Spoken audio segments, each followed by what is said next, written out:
بسم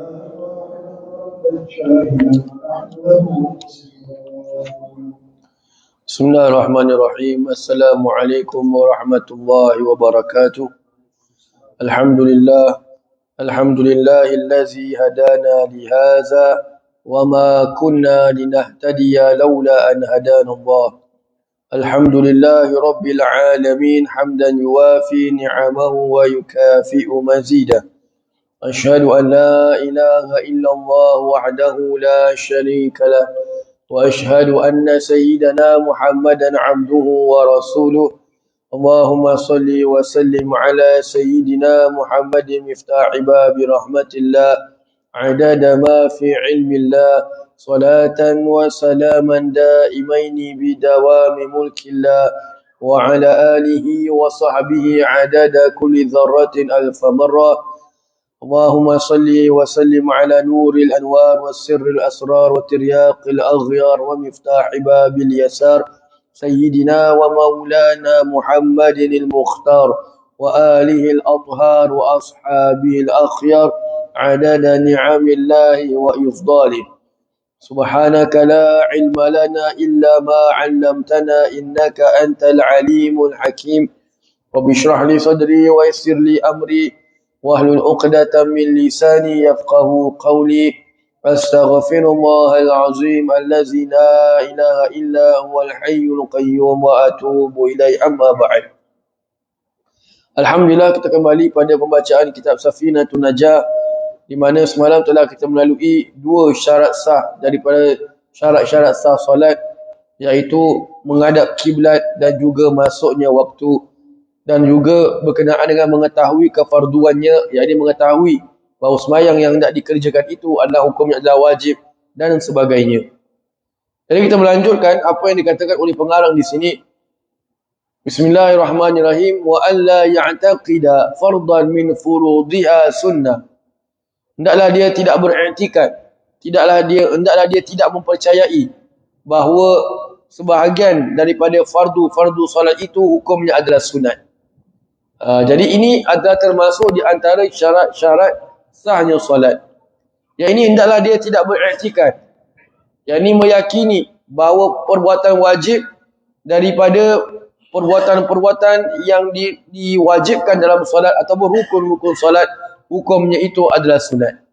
Bermakna apabila dia mengatakan berkenaan dengan tidak beriktikad perbuatan wajib, ya ini dia tidak specifically kata okey, contohnya takbir atau ihram hukumnya adalah sunat, ataupun dia mengatakan bahawasanya rukuk itu hukumnya adalah sunat, atau memberi salam yang pertama itu hukumnya adalah sunat.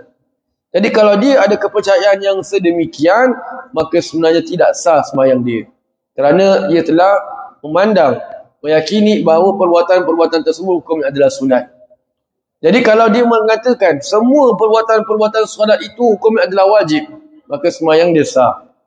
Ataupun dia mengatakan bahawasanya sebahagian daripada perbuatan sembahyang itu ada yang wajib, ada yang sunat, maka sembahyang dia sah. Tapi kalau dia mengatakan semua perbuatan-perbuatan dalam sembahyang hukumnya adalah sunat, maka tidak sah.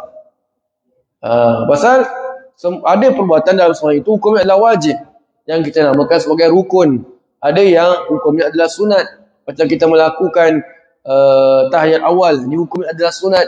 Duduk istirahat, hukumnya adalah sunat, dan sebagainya. Baik, jadi syarat sah yang ke-8, syarat sah yang ke-7 adalah hendaklah dia tidak beriktikad fardu daripada fardu sembahyang itu hukumnya adalah sunat. Baik. Kemudian sambungan apa yang dikatakan di sini, wajtinabul mubtilati, dan menjauhi perkara-perkara yang membatalkan solat. Ini jugalah satu perkara yang penting, di mana kalau kita melakukan perkara yang membatalkan solat, bermakna sembahyang kita tidak sah. Baik, bila dia mengatakan tentang menjauhi perbuatan-perbuatan yang membatalkan solat, bermakna dia nak kena standby benda ni sebelum dia solat. Bermakna sebelum dia nak sembahyang ni, dia nak kena standby dulu. Dia tak boleh sambil dia nak takbir atau ihram sambil tengah makan, mulut sambil tengah mengunyah, maka tak boleh. Maka kerana makan dan minum dilarang atau membatalkan solat. ia bukan sahaja membatalkan solat, tetapi ia berlaku hukum haram. Alah ustaz, kan cuma berkata-kata saja, kan cuma membatalkan solat saja. Tidak, it's not just about that. Bila kata batal, bermakna hukumnya dapat dosa juga. Pasal dia tahu benda tu batal solat, dia sengaja melakukan perkara yang batalkan solat, maka jadi hukumnya dosa besar kerana mempermain-mainkan ibadat. Baik, jadi berkenaan dengan perkara-perkara yang membatalkan solat itu akan dijelaskan oleh pengarang nanti di bab-bab yang kebelakangan nanti. Jadi inilah yang disebutkan oleh pengarang tentang syarat-syarat sah solat. Tapi ada yang ditinggalkan, seperti beragama Islam, memayyiz, mengetahui tata cara melakukan solat, yakni mengetahui rukun-rukunnya, mengetahui perbuatan-perbuatan yang nak dilakukan, tata tertibnya dan seterusnya. Ini semua termasuk syarat-syarat sah solat. Baik. Jadi sambung dikatakan oleh pengarang di sini, al-ahdatsu isnani, asgharu wa akbar. Hadas itu ada dua macam ataupun dua jenis. Hadas yang kecil dan hadas yang besar. Fal asgharu ma aujabal wudu'a. Adapun hadas yang kecil, ia mewajibkan seseorang untuk mengangkat wudu.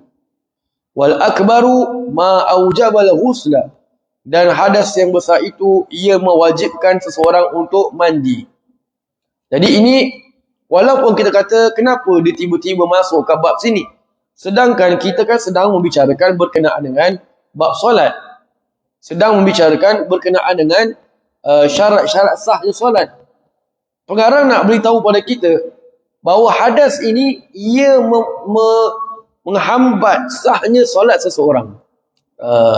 Jadi orang yang dalam keadaan hadas, sama ada hadas yang kecil ataupun hadas yang besar, maka sembahyangnya tidak sah. Jadi dikata sini hadas yang kecil adalah yang mewajibkan wudu. Ada kita bukan sembahyang tapi dia mewajibkan wudu. Seperti orang yang hendak melakukan tawaf, dia tak boleh tawaf tanpa ada wudu. Walaupun tawafnya itu tawaf sunat, wajib ada wudu. Itu termasuk syarat dia. Kemudian begitu juga orang yang hendak membawa Al-Quran, orang yang hendak memegang Al-Quran, ini semua mesti ada wudu. Jadi ini namanya orang itu dalam keadaan hadas kecil. Maknanya orang itu tak ada wudu. Senang je. Jadi bila kata hadas kecil, bermakna dia tak ada wudu. Baik. Kemudian apabila dia mengatakan orang itu dalam keadaan hadas besar, bermakna dia perlu wajib untuk dia mandi. Dia wajib untuk dia mandi. Jadi inilah